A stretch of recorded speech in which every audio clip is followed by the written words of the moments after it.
The red sky of Talos 7 twisted and darkened as the ion storm hit without warning. Do-Yun gripped the controls of his survey shuttle, his knuckles white against the metal. The instrument panel screamed warnings at him in bright flashing lights.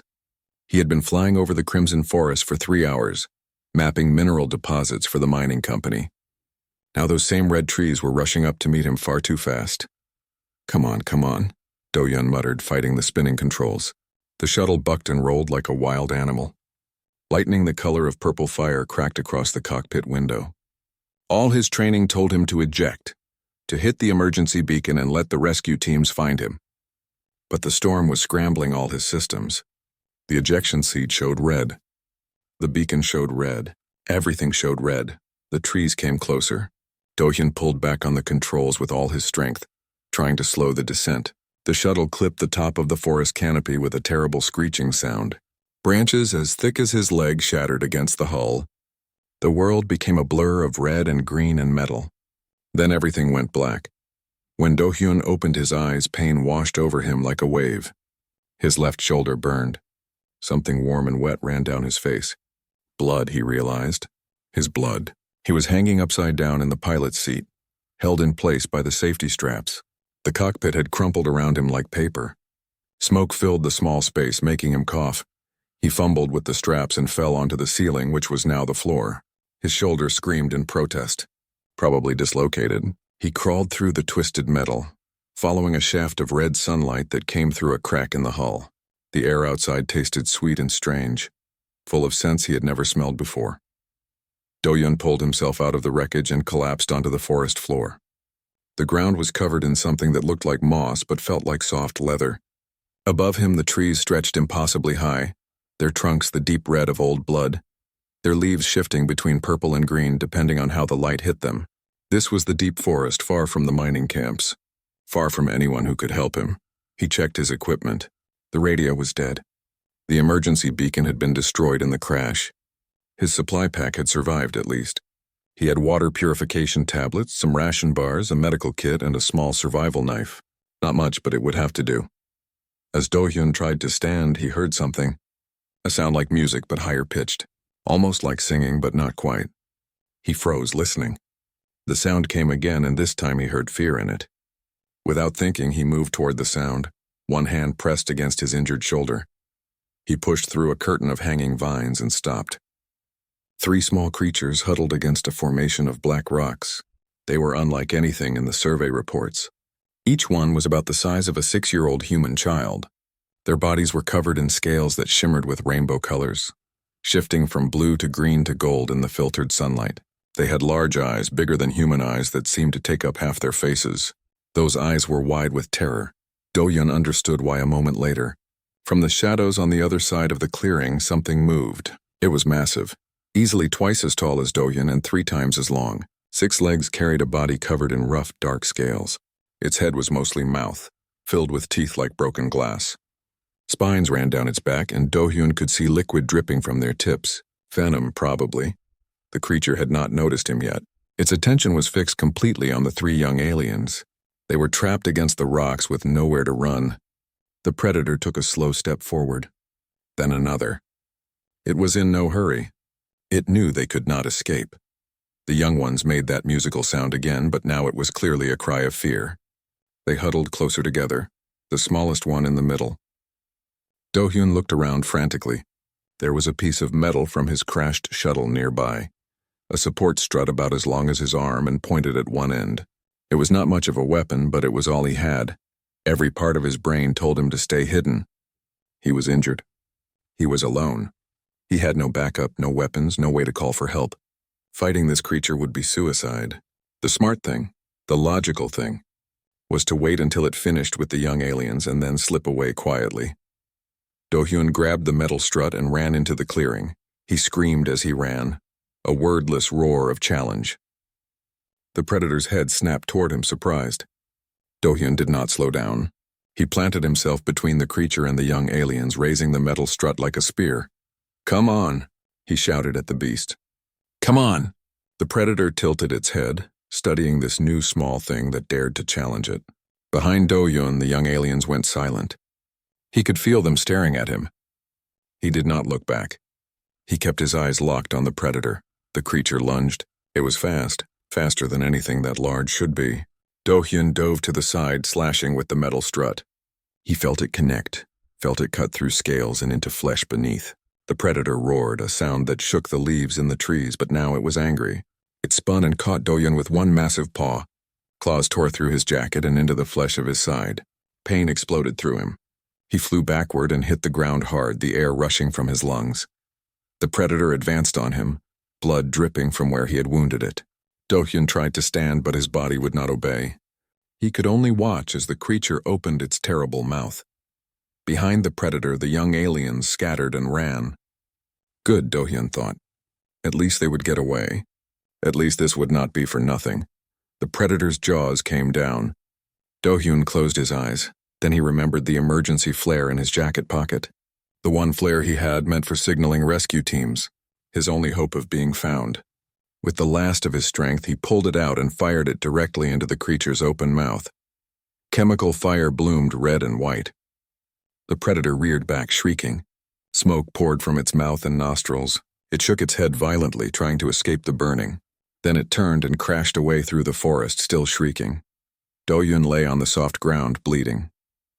His vision was going dark around the edges. He had saved them. That was good. That was enough. Small hands touched his face. The young aliens had not run away. They had come back. All three of them knelt beside him, their musical voices soft and sad. The smallest one made a sound like crying. "It's okay," Do-hyun whispered, though he knew they could not understand him. "You're safe now." Darkness took him. Warmth. That was the first thing Do-hyun felt. Not the cold of death, not the pain of his wounds, but warmth. It surrounded him like water, like being wrapped in heated blankets. He tried to open his eyes, but his eyelids felt heavy, as if weights had been attached to them. Slowly, awareness returned. He was lying on something soft. The air smelled different from the forest, cleaner somehow, with a faint scent like flowers he could not name.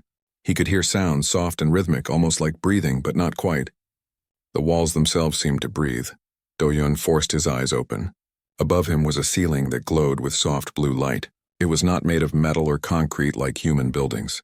Instead, it looked organic, like it had been grown rather than built. Veins of lighter color ran through it in complex patterns. As he watched, the light pulsed gently in time with that breathing sound. He tried to sit up and gasped. His shoulder should have been screaming with pain, but instead it only ached dully. He looked down at himself. His jacket was gone. His torn shirt had been removed. His shoulder and side were covered with some kind of paste that glowed faintly in the dim light. It looked like crushed crystals mixed with something gel-like. Where it touched his skin, he felt a tingling sensation, warm and almost pleasant. "You are awake." The voice came from behind him. Do-hyun turned quickly, too quickly, and the room spun. When his vision cleared, he saw her. She was tall, very tall. If Do-hyun stood up, the top of his head would barely reach her chest. Her body was covered in the same iridescent scales as the young ones he had saved, but hers were larger and marked with patterns that seemed to flow and change like liquid silver. Her scales shifted colors as she moved from deep blue to purple to green. She had 3 eyes arranged in a triangle on her face, all of them a brilliant gold color. They watched him with an intensity that made him feel like she could see straight through him. "Where am I?" Do-hyun asked. His voice came out rough and dry. "You are in my home," the tall alien said. Her mouth did not move quite right for the words she spoke. After a moment, Do-hyun noticed the small device attached to her throat. "A translator of some kind? You are safe here. My children brought you, children. The young ones. Are they okay?" Do-hyun asked quickly. "The 3 small ones, are they hurt?" Something changed in the alien's expression. Do-hyun could not read alien faces well, but he thought it might be surprise. "They are unharmed," she said. "Because of you. You stood between them and the render. You bled for them." "The render?" Do-hyun asked. "The creature you fought. We call them renders because of what they do to their prey." She moved closer, her movements graceful despite her size. "You are called human, yes? Your people have only been on our world for a few months. We have watched you from the forests. You take from our world and give nothing back." Do-hyun felt shame burn in his chest. She was right. The mining companies did not care about this world or the creatures that lived on it. They only wanted the minerals, the profit. "I'm sorry," he said quietly. Yet you did not act like the others of your kind, the alien continued. She knelt beside where he lay, bringing her face closer to his level. My children were not your children.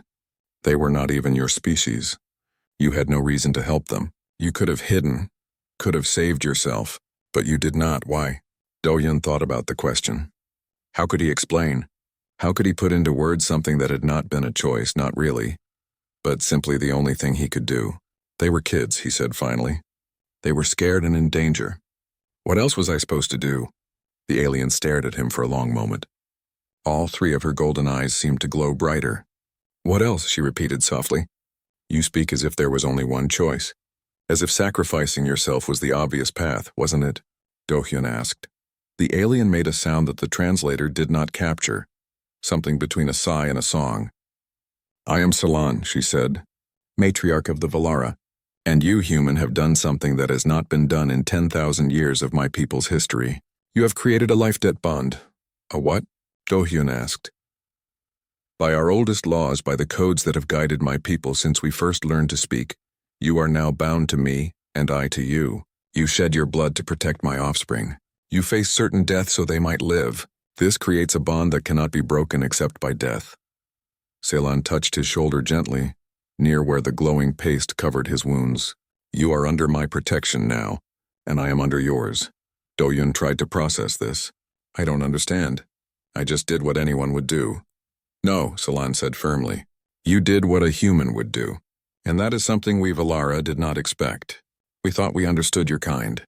We thought you were like males of most species, concerned only with yourselves, with competition and territory and pride. But you are different.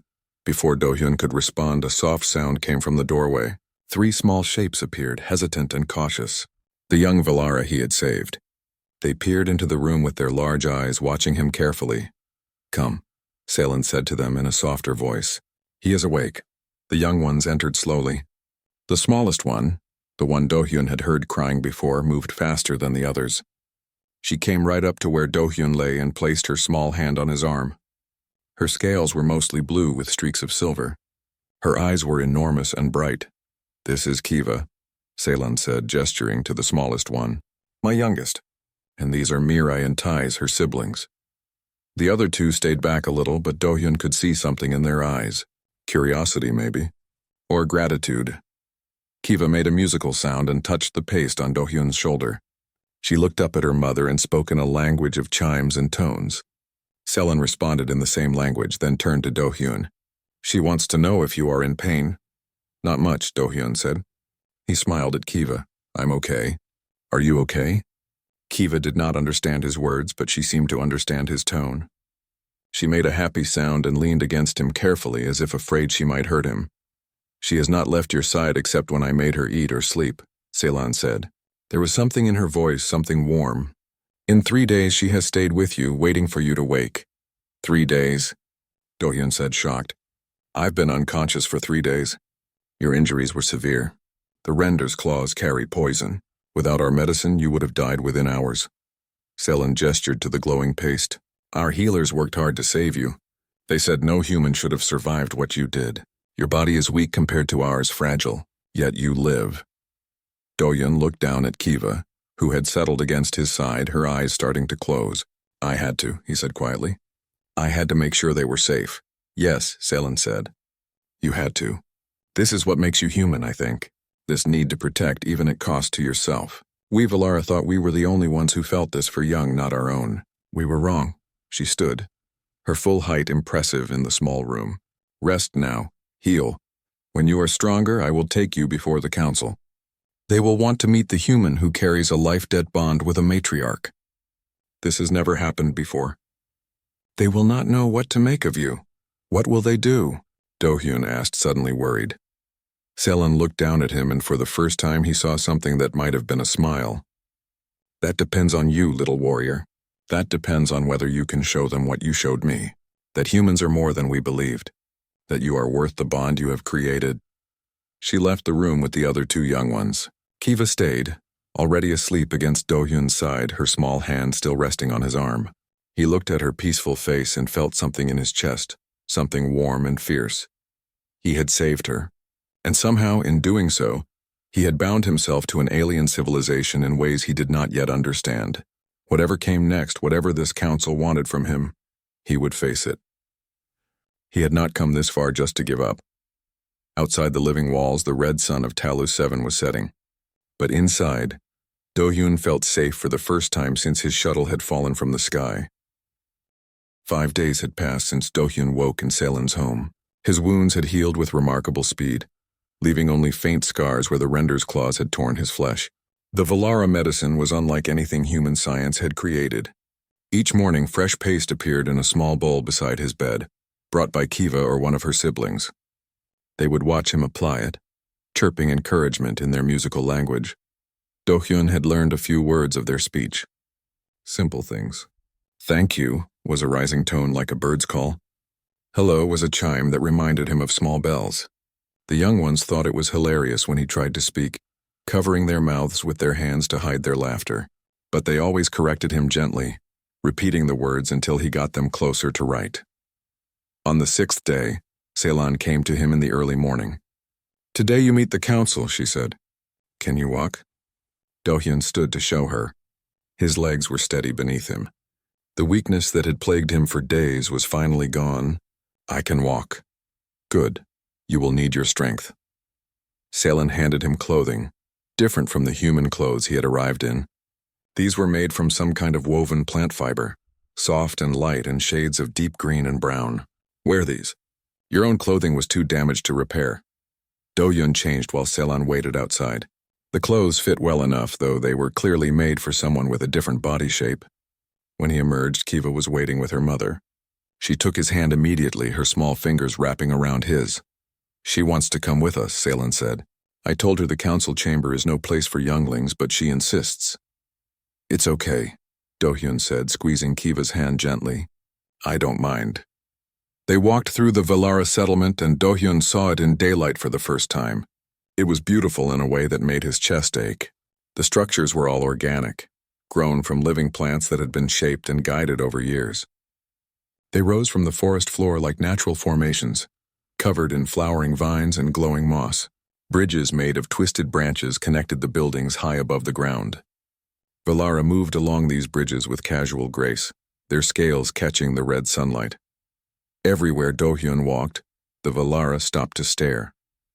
Some pointed, others made sounds to each other in their language, sounds the translator could not quite capture. He felt the weight of their attention like a physical thing. He was the first human most of them had ever seen up close. The council chamber was the largest structure in the settlement, a dome of living wood that rose high above the other buildings. Inside it was dim and cool. 12 Valara sat in a circle on raised platforms. All of them were female. All of them marked with the flowing silver patterns that indicated their rank as matriarchs. Their eyes glowed in the shadows like stars. Selan led Do-hyun to the center of the circle. Kiva tried to follow, but her mother gently pushed her back to the edge of the chamber. The young one made an unhappy sound, but obeyed. One of the matriarchs stood. Her scales were dark, almost black, and her silver markings were more elaborate than the others. I am Hira, she said, her voice deep and resonant. First among the council. Matriarch Selan has told us of your actions, human. She claims you carry a life-debt bond with her. This is a serious matter. I understand, Do-hyun said, trying to keep his voice steady. Do you? Another matriarch spoke, her scales a deep purple. Do you understand what it means to be bound to one of us? This is not a temporary thing. This is not a simple debt of gratitude. The life-debt bond is sacred. It has existed since the first days of our people. To break it means death for both parties. Do-hyun felt his stomach drop. Death? The bond is not just words, Selan said quietly from beside him. It is biological, spiritual. Once created, our bodies recognize each other. If one dies, the other dies. If we are separated for too long, we sicken. If we try to harm each other, we harm ourselves. But I didn't know, Do-hyun said. I didn't mean to create a bond. I just wanted to save the children. Intention does not matter, Hira said. Action matters. You stood between young Valara and certain death. You shed your blood for them. You were willing to die for them. This creates the bond whether you knew of it or not. Another matriarch leaned forward. The question before us is simple. Do we accept this bond or do we dissolve it? Dissolve it? Do-hyun asked. You can do that? There is a way, Hira said. A ceremony that can break the bond before it fully forms. But it is painful for both parties, and it must be done willingly. Selen stepped forward. I do not consent to dissolution. This human saved my children when he had no reason to. When doing so brought him only harm. He acted with honor and courage. I will not cast aside such a bond. Your feelings are noted, Selen, Hira said. But this is not just about feelings. This human is weak. Look at him. He is small, fragile. He has no scales, no natural weapons, no strength to speak of. How long will he survive in our territory? Days, weeks? When he dies, you die with him. Is that what you want for yourself? For your children? I have thought of this, Selen said. I accept the risk. We do not, another matriarch said. Selen, you are one of our best. You are strong, wise, a leader among us. We cannot afford to lose you because of a bond with a creature that will not last the season. Do-hyun felt anger rise in his chest. He had saved 3 lives. He had nearly died doing it. And now they spoke of him like he was a sick animal that needed to be put down. I'm stronger than I look, he said. The matriarchs turned their attention to him. Some of their expressions seemed amused. Are you? Hira asked. Prove it. How? Do-hyun asked. Our young warriors undergo the proving grounds when they come of age, Hira said. A series of trials designed to test strength, intelligence, courage, and will. If they pass, they are recognized as adults. If they fail, they remain younglings until they are ready to try again. You want me to take these trials? Do-hyun asked. Yes, if you can pass even half of them, we will accept that you have some worth. The bond will be permitted to stand. Hira's 3 eyes gleamed. But if you fail, you will agree to the dissolution ceremony. You will return to your people and Selen will be free of you. Do-hyun looked at Selen. She was watching him with those golden eyes, her expression unreadable. What do these trials involve? He asked. Things that would be simple for a Velara warrior, Hira said. Hunting the creatures of our forests, climbing the crystal cliffs, solving puzzles that require psionic ability, surviving in the deep wilderness alone. She tilted her head. These things are routine for our kind. For a human, I expect they will be impossible. I'll do it, Do-hyun said. A murmur went through the council. Selen made a sound of surprise. Do-hyun, you do not have to accept this. We can find another way. No, Do-hyun said. It's fair. They don't know me. They don't know what humans can do. Let me show them. You will die, Hira said flatly. These trials are designed for beings far stronger than you.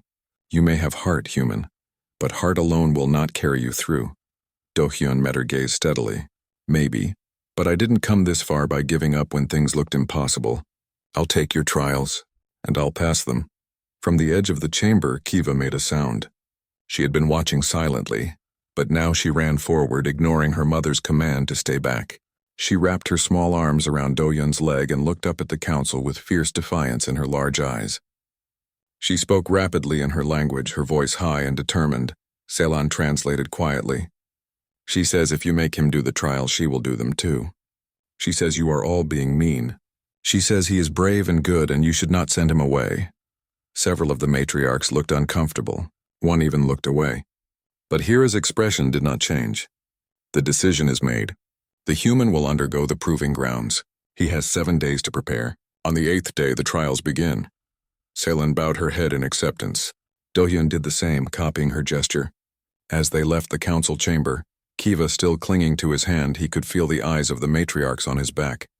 Outside, Selen stopped and turned to face him. You should not have agreed to this. The trials will break you. Maybe, Do-hyun said. But if I don't try, the bond breaks anyway. At least this way I have a chance. Selen studied him for a long moment. Then she placed one large hand on his shoulder, careful not to hurt him. Then we have 7 days to prepare you. 7 days to give you every advantage we can. You saved my children, little warrior. Now let me help you save yourself. Do-hyun smiled despite his fear. Okay, where do we start? We start with teaching you how to survive, Selen said. And we pray to the old spirits that it is enough. 7 days. That was all the time Do-hyun had to prepare for trials designed for warriors 3 times his size and strength. Most people would have spent those days in fear, maybe even tried to run. But Do-hyun had learned something during his years as an engineer. Every problem had a solution.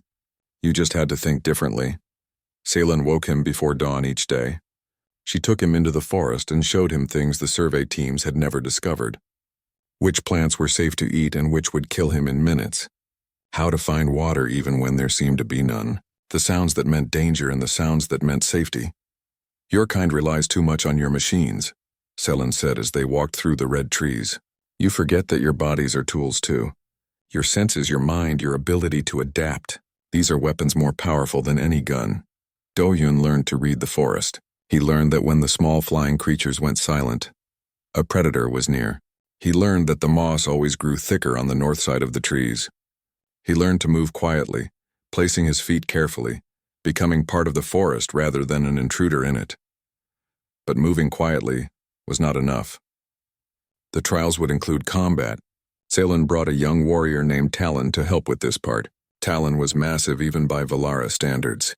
His scales a deep green marked with scars from old battles. He looked at Do-Hyun the way someone might look at an insect. This is what I am supposed to train, Talon asked Selin, not bothering to hide his doubt. This is what you will train, Selin said firmly. Or do you wish to disobey a matriarch? Talon bowed his head. No, matriarch. I will do as you ask, he turned to Do-Hyun. Come then, small one. Show me what you can do. The first day of combat training was humiliating. Talon moved like water, fast and fluid. Do-Hyun could barely track his movements. Every time he tried to strike, Talon simply stepped aside. Every time he tried to block, Talon's blows got through anyway. Within minutes, Do-Hyun was on the ground, gasping for breath, his body covered in bruises. You are too slow, Talon said. Too weak. Too clumsy. I do not know what the matriarch sees in you. Do-Hyun pushed himself up. His arms shook with effort. Again, he said. Talon knocked him down again. And again. And again. By the end of the first day, Do-Hyun could barely walk back to Selin's home. Kiva met him at the door, her eyes wide with worry. She brought him the healing paste and applied it to his bruises with gentle hands, making sad sounds. You do not have to do this, Selin said quietly, as Do-Hyun lay on his bed, every muscle screaming. You could leave. I would not blame you. I'm not leaving, Do-Hyun said through gritted teeth. I just need to get better. But the second day was the same. And the third. Talon was too fast, too strong. Do-Hyun could not match him in raw power. Every instinct told him to fight like a Valara, to rely on strength and speed. But he did not have those things. On the fourth day, something changed. Do-Hyun stopped trying to be strong. Instead, he started thinking like an engineer. Engineers did not fight problems head-on. They found clever solutions. They used leverage, angles, timing.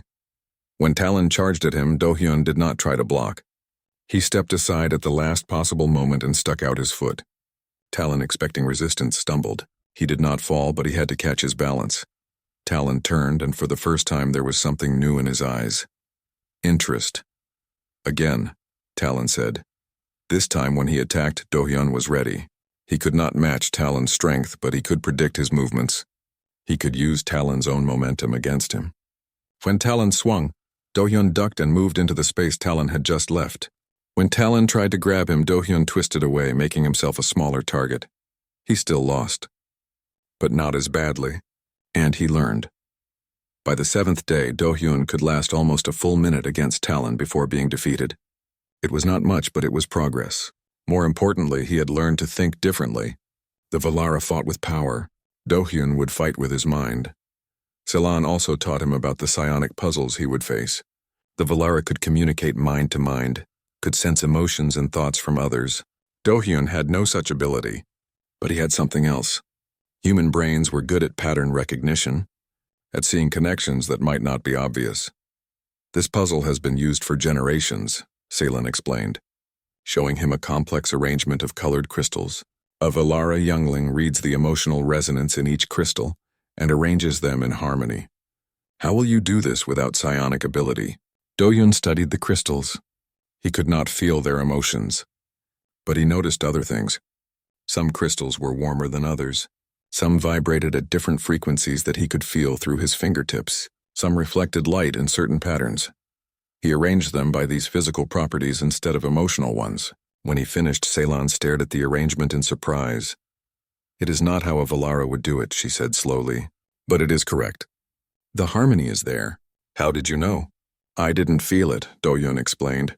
I measured it. The warm crystals go with the cool ones. The fast vibrations balance the slow ones. Different method, same result.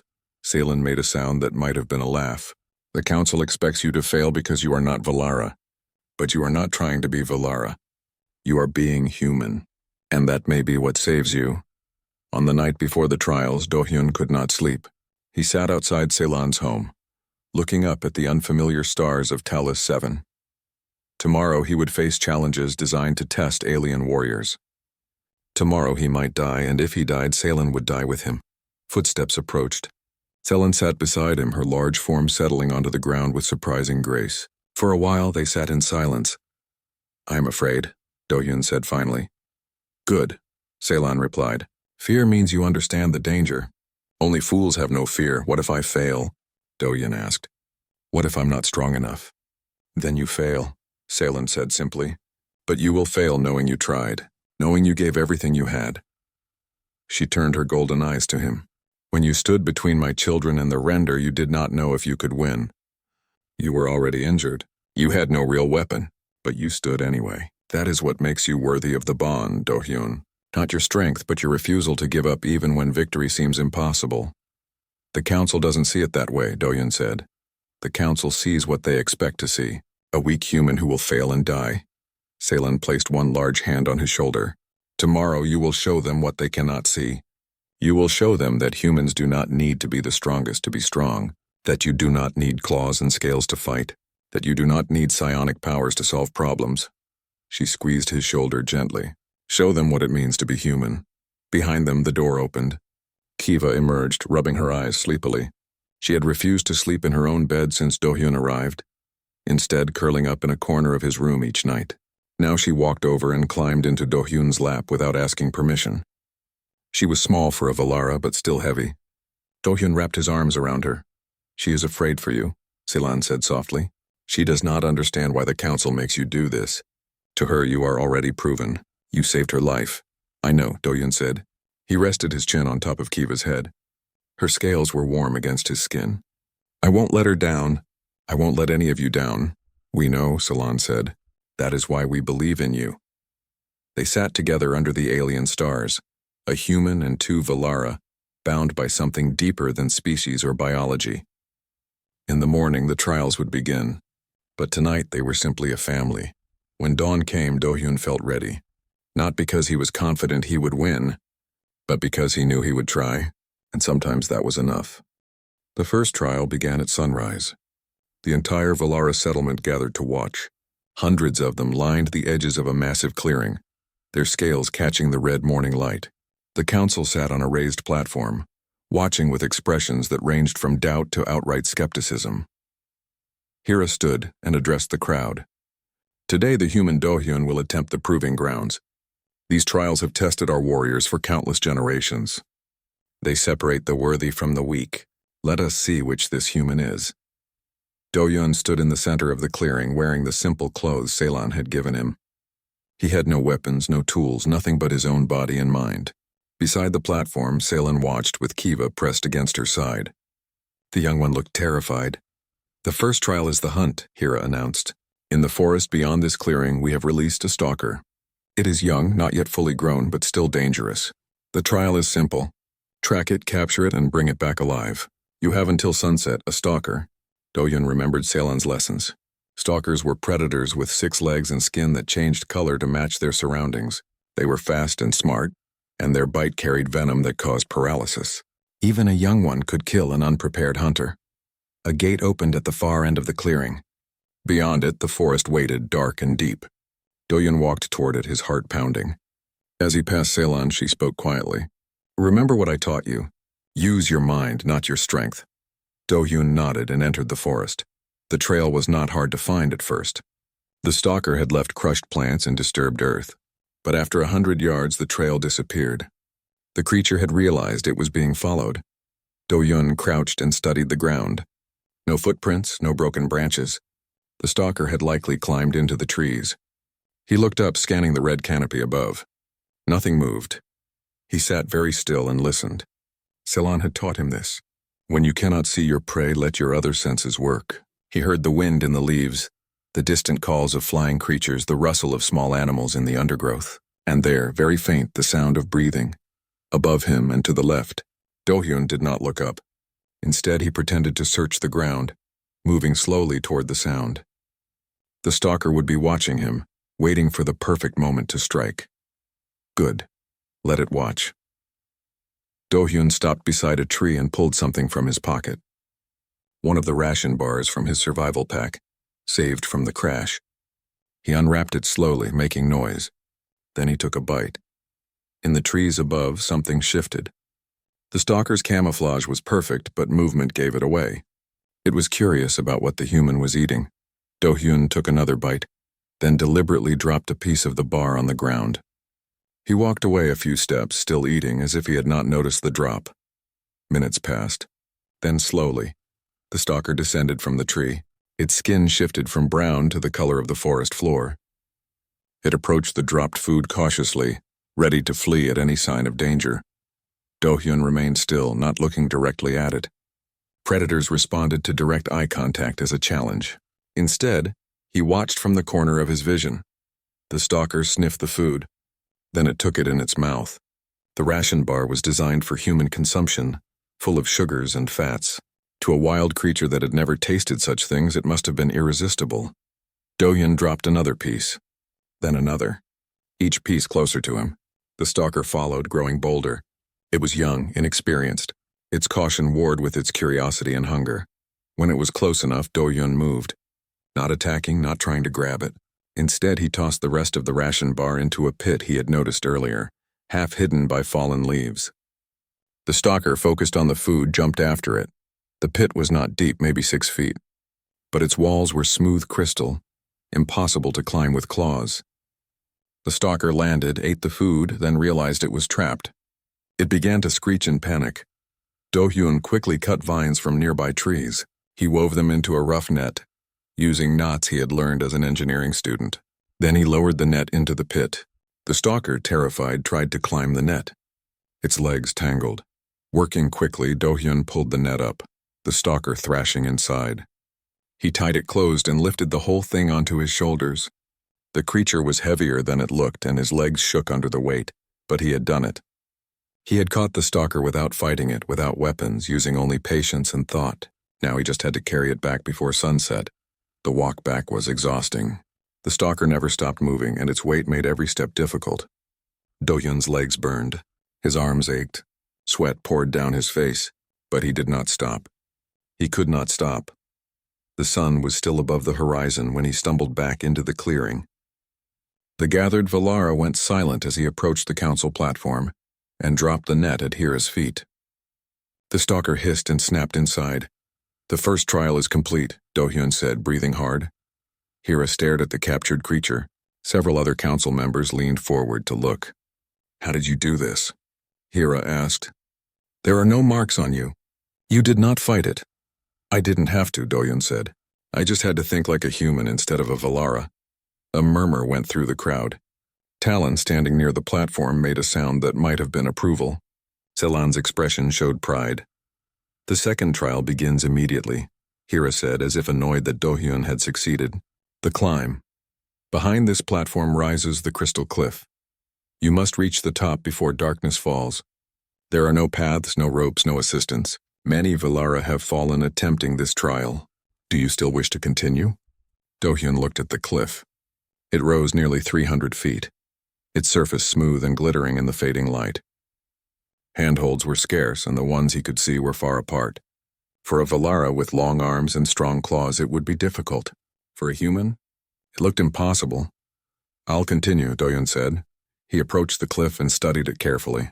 The surface was not completely smooth. There were cracks, small ledges, variations in the crystal. He tested his weight against the lowest handhold. It held. He began to climb. Each movement was careful, deliberate. He could not rely on strength alone. He had to use technique, finding the best angles, distributing his weight properly. His engineering training helped here. He understood forces, stress points, leverage. 20 feet up, his hand slipped. He caught himself, heart pounding. Below, the watching Valara gasped. Do-hyun pressed his forehead against the crystal and breathed deeply. Then he continued, 50 feet up. His arms were trembling. His fingers felt raw. But he kept climbing, refusing to look down. focusing only on the next handhold, the next move, 100 feet up, halfway. The sun was touching the horizon now, painting the sky in shades of purple and orange. He had maybe an hour of light left.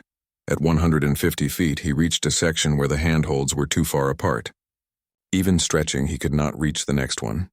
A Valara could make this jump easily with their longer limbs, but Do-hyun could not. He hung there, arms shaking, mind racing. There had to be another way. He looked around desperately and spotted it. A crack in the crystal running diagonally across the cliff face. If he could wedge his body into it, he could shimmy up. He moved sideways, testing each handhold carefully. The crack was narrow, barely wide enough for his body. He squeezed into it, pressing his back against one side and his feet against the other. Then he began to inch his way up, using friction to hold himself in place. It was slow, painful work. The crystal cut into his back. His legs burned with effort. But it worked. Foot by foot, he climbed higher. The sun was almost gone when his hand found the top of the cliff. With the last of his strength, he pulled himself up and over, collapsing on the smooth surface. His chest heaved. His whole body shook, but he had made it. He had climbed the impossible cliff.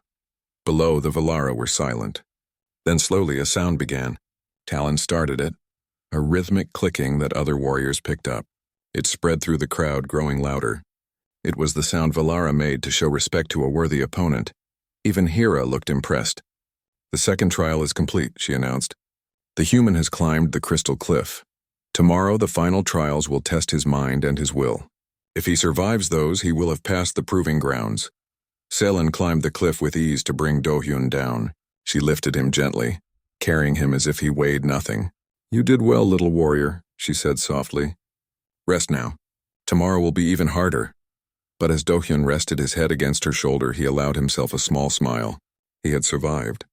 Against all odds, he had survived. And tomorrow he would do it again.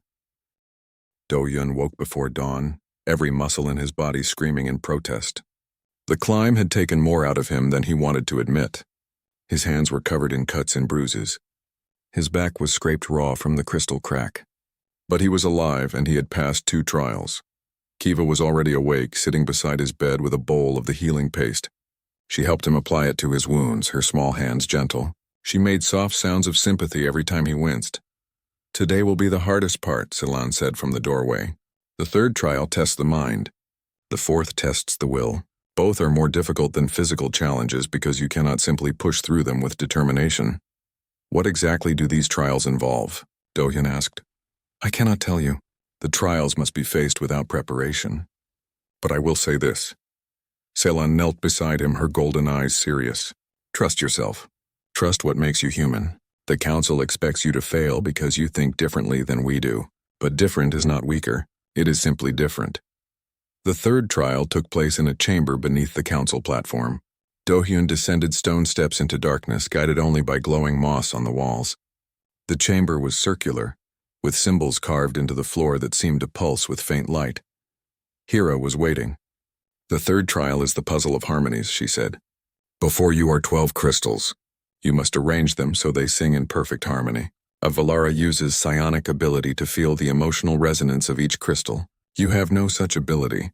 How will you succeed?" The 12 crystals sat on pedestals around the room. Each one was a different color, a different size, a different shape. Do-hyun approached them slowly. He could not feel their emotions, but he could observe them. He touched each one carefully. Some were warm, others cool. Some vibrated when touched, others were still. Some reflected light in complex patterns. Others seemed to absorb it. He remembered what Selan had taught him during his preparation. Different method, same result. Do-hyun began to move the crystals, testing different arrangements. He placed the warm ones to balance the cool ones. He matched fast vibrations with slow ones. He created patterns based on light reflection and absorption. It took him over an hour. His head ached from concentration.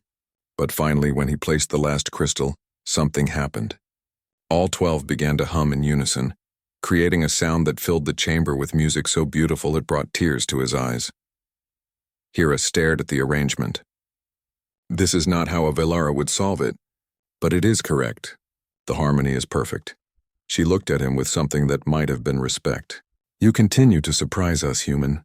The 3rd trial is complete. The 4th trial was different." Do-hyun was led to a small room with no decorations, no furniture, nothing but bare walls. Hira gestured for him to sit in the center. The fourth trial is the test of will, she said. You will be left alone in this room. You may not leave. You may not sleep. You must simply endure. For most Valara, this trial lasts 6 hours before they break. For you, I expect less. She paused at the door. There is food and water by the wall. You may eat when you wish, but you cannot leave until I return for you. The door closed. Do-hyun was alone. At first, it was not so bad. He sat cross-legged on the floor and tried to relax. He thought about home, about his family light years away. He thought about the mining company that had sent him here, about his crashed shuttle still lying somewhere in the forest. After an hour, the silence began to press on him. There was nothing to look at, nothing to hear except his own breathing. No windows, no sense of time passing, just endless empty quiet. After 2 hours, his thoughts began to spiral. What was he doing here? Why had he risked his life for alien children he had never met? What if he failed the trials? What if he died and Selen died with him? After 3 hours, he started to pace. The room was small, maybe 10 steps from wall to wall. He walked the same path over and over, trying to tire himself out. But he could not sleep. The trial forbade it. After 4 hours, he realized something. This trial was not about physical endurance. It was about what happened in your mind when there was nothing to distract it. The Valara could connect with each other psionically. Even alone, they were never truly isolated. But Do-hyun was human. Alone meant alone. So what did humans do when they were alone with their thoughts? They created. They imagined. They told themselves stories. Do-hyun began to speak out loud, his voice strange in the silence. He told himself the story of how he had come to Talos 7. He described his family, his training as an engineer, his dreams of exploring new worlds. He talked about meeting Selen's children, about the render, about everything that had happened since. When he ran out of his own stories, he told stories he had heard as a child. Myths and legends from Earth, tales of heroes and monsters. He recited equations from his engineering courses. He sang songs he remembered even though he had a terrible voice. After 6 hours, Hira returned. She stopped in the doorway, staring at him. Do-hyun was sitting on the floor talking to himself about the mathematical principles behind bridge construction. You are still sane, Hira said, sounding surprised. Was I supposed not to be? Do-hyun asked. Most who attempt this trial begin to break down after 4 hours. The isolation drives them to panic, to desperation. Yet you sit here calmly discussing mathematics. Hira tilted her head. How? Humans are social creatures, Do-hyun explained. But we're also good at being alone. We tell ourselves stories, we imagine conversations, we create entire worlds in our minds. Isolation is hard, but it's not impossible. We've survived it before. Hira studied him for a long moment. You have passed 4 trials, human. This has never been done by one not born Valara. There is one trial remaining. The trial of combat. Tomorrow you will face Talon in unarmed battle. If you can hold your own for 3 minutes, you will have completed the proving grounds. Just 3 minutes? Do-hyun asked. 3 minutes against Talon is an eternity, Hira said. He is our finest warrior. He will not hold back simply because you are small and weak. If you cannot survive, the trial ends in your defeat. That night, Do-hyun could barely eat. Talon had beaten him easily during training, and that was when Talon was holding back, teaching rather than fighting. Tomorrow would be different. Tomorrow would be real. Selan found him sitting outside again, staring at the stars. She sat beside him without speaking. I can't beat him, Do-hyun said quietly. You know I can't. He's too strong, too fast. 3 minutes might as well be 3 hours. You are right, Selan said. You cannot beat him in combat. You are not a warrior, Do-hyun. You are an engineer, a thinker. Talon has trained for battle his entire life. Then what do I do? Do-hyun asked. You survive, Selan said simply. You do not need to defeat him. You only need to endure. And you have already shown that you are very good at enduring. She placed her hand on his shoulder. Tomorrow do not try to fight like a Valara. Fight like a human. Use every trick, every advantage, every moment of cleverness you possess. Make Talon work for every second of those 3 minutes.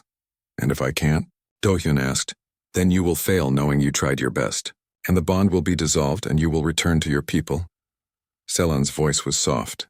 I will grieve for you, little warrior. But I will understand. Do-hyun looked at her at the concern in her golden eyes. He thought of Kiva, sleeping peacefully inside. He thought of all the Valara who had started to accept him, who had shown him respect despite his differences. "I won't fail," he said. "Not after coming this far." "Then tomorrow you will show them what humans are made of," Seelan said. "You will show them that size and strength are not everything. That courage and will can overcome impossible odds." She was right, Do-hyun realized. He had already shown them that in the first 4 trials. Tomorrow would be no different. He just had to survive 3 minutes. 3 minutes of pain and struggle and refusing to give up. He could do that. He had to do that. "Thank you," Do-hyun said to Seelan, "for believing in me." "You saved my children," Seelan replied. "You gave them their lives when you had no reason to. Believing in you is easy, Do-hyun. You have earned it 1,000 times over." As they sat together under the alien sky, Do-hyun felt something settle in his chest, a calm determination. Tomorrow he would face Talon. Tomorrow he would give everything he had. And whether he won or lost, he would do it knowing he had tried. That, he thought, was the most human thing of all. The entire settlement gathered for the final trial. It seemed like every Valara on Talos 7 had come to watch the human face their greatest warrior. The clearing was packed, with some watching from the trees above, their scales glittering in the morning sun. Do-hyun stood in the center of the combat circle, a ring marked by stones. He wore no armor, carried no weapons. Across from him, Talon stretched his massive arms, his green scales rippling with muscle. The warrior's 3 eyes were focused and calm. This was what he had trained for his entire life. Hera stood at the edge of the circle. The 5th and final trial. Unarmed combat. The human must survive for 3 minutes against our finest warrior. Talon will fight with full strength. There will be no mercy, no holding back. If the human surrenders, the trial ends in failure. If he falls unconscious, the trial ends in failure. If he leaves the circle, the trial ends in failure. She looked at Do-hyun. "Do you understand?" "I understand," Do-hyun said. His heart was pounding so hard he could hear it in his ears. "Then begin," Hera said. Talon moved like lightning. One moment he was across the circle. The next he was right in front of Do-hyun, his massive fist already swinging. Do-hyun barely dodged, feeling the air move as the blow passed his head. If that had connected, the trial would have ended immediately. He scrambled backward, trying to put distance between them. But Talon was faster. A sweeping kick caught Do-hyun in the ribs, sending him tumbling. Pain exploded through his side. He rolled and got to his feet, gasping. 30 seconds had passed. 2.5 minutes to go. Talon advanced steadily, not rushing, confident. Do-hyun could not match his strength. Could not match his speed. All he could do was avoid, evade, survive. He used the training Seelan had given him. When Talon attacked from the right, Do-hyun moved left. When Talon grabbed for him, Do-hyun twisted away, making himself a smaller target. He used every dirty trick he could think of. Threw dust in Talon's eyes, feinted one direction and moved another, stayed low, stayed mobile. 1 minute. A blow caught Do-hyun in the shoulder, spinning him around. Another caught his leg, nearly dropping him. He staggered but stayed on his feet. The watching Valara were silent, every eye locked on the desperate struggle. Near the council platform, Kiva was crying. Seelan held her close, but the matriarch's expression was tight with concern. Do-hyun's vision was starting to blur. His body was reaching its limit. Blood ran from his nose. His ribs felt broken. How much longer could he last? 1 minute 30 seconds. Talon grabbed him by the arm and threw him. Do-hyun hit the ground hard, the impact driving the air from his lungs. He tried to rise, but his body would not respond. Talon stood over him, ready to deliver the finishing blow. This was it. This was where he would fail. Then he thought of something. The first time he had met Talon during training, what had the warrior said? "Stay down." And Do-hyun had not stayed down. He had gotten up again and again, no matter how many times he was beaten. That was when Talon had started to respect him, not because Do-hyun was strong, but because he refused to quit. With a roar of effort, Do-hyun forced himself to stand. His legs shook. His vision swam, but he stood. Talon paused. Something changed in his expression. He had expected the human to give up, to accept defeat. But Do-hyun was rising again, just like he had during training. Broken but not beaten. "Stay down, human," Talon said, and there was almost concern in his voice. "Can't," Do-hyun gasped. "Not done yet," 2 minutes, Talon charged. But this time, instead of dodging, Do-hyun did something crazy. He charged too. Not to fight, not to strike, but to grab. He caught Talon around the waist and held on with every bit of strength he had left. Talon tried to shake him off, but Do-hyun clung like a burr. He wrapped his arms and legs around the warrior's massive body, making himself dead weight. Talon could not strike him effectively at this angle. Could not throw him without also falling. Let go, Talon demanded. No, Do-hyun said through gritted teeth. They staggered around the circle, Talon trying to pry Do-hyun off, Do-hyun holding on for dear life. It was not elegant. It was not dignified. But it was working. Every second Talon spent trying to remove him was a second Do-hyun survived. 2 minutes, 30 seconds. Finally, Talon managed to grab Do-hyun's arm and pull him free. He lifted the human off the ground, ready to slam him down. Do-hyun saw stars. This was going to hurt. But before Talon could finish the move, a voice rang out. Stop! Hira stood at the edge of the circle, one hand raised. 3 minutes have passed. The trial is complete. Talon froze, Do-hyun still dangling from his grip. Slowly, the warrior set the human down. Do-hyun's legs gave out immediately and he collapsed to his knees, breathing in ragged gasps. He had done it. He had survived. The watching Valara erupted in sound, that same clicking of respect he had heard after climbing the cliff, but louder now from hundreds of throats. They were not cheering because he had won. He had not won, but he had endured. He had refused to surrender, and that to the Valara was worthy of respect. Talon knelt beside Do-hyun and placed one large hand on his shoulder. You fought well, small one. Not with strength, but with will. You have earned your place among us. Do-hyun looked up at the warrior, surprised. I didn't beat you. You were not supposed to beat me, Talon said. You were supposed to survive. And you did, using every advantage you possessed. That is the mark of a true warrior. Not the ability to defeat every opponent, but the refusal to accept defeat even when it is certain. He helped Do-hyun to his feet. I am honored to have faced you. Hira approached, her expression unreadable. The other council members stood behind her. Do-hyun of humanity, she said formally. You have completed the proving grounds.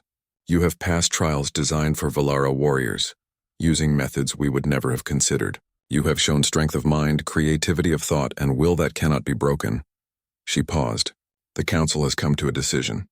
The life-debt bond between you and Matriarch Salen is recognized and accepted. You are now one of us. The crowd erupted again, louder this time.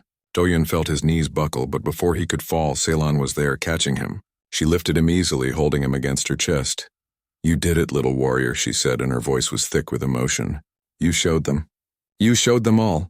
Kiva scrambled up Selan's back and perched on her shoulder, reaching down to touch Do-hyun's face. She was making happy sounds, tears streaming from her large eyes. I knew you could do it, Do-hyun said to Kiva, even though she could not understand him. I knew you were watching. Over the next weeks, Do-hyun healed and began his new life among the Valara. He learned their language properly beyond the simple words he had picked up. He taught them about human engineering, showing them techniques they had never considered. He helped repair their structures using principles of leverage and force distribution that fascinated the Valara builders. He became a bridge between two species. When human survey teams came looking for him, it was Do-hyun who met with them, Do-hyun who negotiated on behalf of the Valara. The mining company wanted to expand operations. Do-hyun showed them that cooperation with the native species would be more profitable than conflict. It was during one of these negotiations that Do-hyun discovered something troubling. While reviewing survey data in his old company database, he found reports that had been buried, hidden from the main files. Reports about seismic instability, about core temperature increases, about potential catastrophic failure. The mining operations were killing the planet. Within a year, maybe less, Talos 7 would become uninhabitable, and the company knew. They had always known. They just did not care. They would extract everything valuable and leave before the collapse. Do-hyun brought the data to Selan that night, his hands shaking. They're destroying your world, he said, and they don't care. To them, you're just animals living on valuable resources. Selan studied the data carefully. How long do we have? 8 months, maybe 10. Then the tectonic plates will shift, volcanoes will erupt. Everything will die. Then we must stop them, Selan said calmly. We can't fight a corporation, Do-hyun said. They have ships, weapons, armies. If we attack them, they'll destroy the settlement. We do not fight them with violence, Salon said. We fight them with truth. Your people value their young above all, yes? Show them what happened here. Show them that a human stood between death and children, not his own. Show them that your corporation is willing to kill an entire civilization for profit. Do-hyun understood immediately. We make them see you as people. Not resources to be exploited, but a civilization worth saving. Together they worked through the night. Ceylon provided Valara technology, communication devices that could broadcast through any interference. Do-hyun used his engineering knowledge to integrate them with human networks. They created a message that could not be blocked, could not be silenced. The broadcast went out at dawn. It showed everything. Do-hyun's crash, his fight with the Render, his trials, his acceptance into Valara society. It showed the data about the planet's impending collapse. It showed that the corporation had known and hidden the truth, and it ended with a simple plea from Do-hyun. This is a civilization 10,000 years old. They have children, families, dreams. They welcomed me when I had nothing. They gave me a home. Now their home is dying because of human greed.